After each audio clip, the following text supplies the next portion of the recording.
Hello everyone. Today we will learn edge blend command situated in Home tab. So let's start. Firstly, I will create one sketch. I am going to create one rectangle with rectangular slot in it.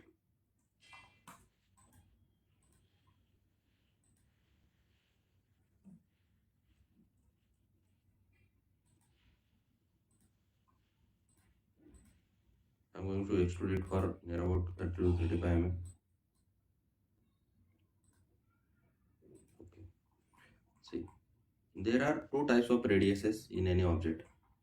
It's the outside radius and it's the inside radius. So edge blend command create radius at the edges. Whatever edge you will select, it will create the edge. It will create the radius, the value you give. If I give it here 5 and if I select the edge, for selecting edge, there are some filters over there. Single edge, connected edge, tangent edge, face edge. If you select face edge and select the face, it will apply all the edges of that face like that. You can see here, it has selected all the edges on that face and applied that radius. If I select the single curve, I can select that single curve and it will apply edges. The application of the edge blend command is whenever you are designing any component. In the aesthetically also, the sharp edges are always avoid and give blend edges or the edge blend.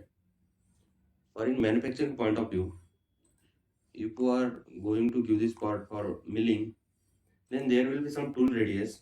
If the tool radius is considered 5 mm, the at the time of inside machining, when the tool is removing metal from the inside of this object, the 2.5 mm radius is will be going to created at the corners. It cannot able to remove that corner material. So that also you have to consider and you have to use the edge blend command in the manufacturing point of view. And in aesthetic point of view, whenever there are sharp edges, also if there is no need of that, also remove that and give the edge blend. So these are the two functions of edge blend command. I hope you understand. Thank you.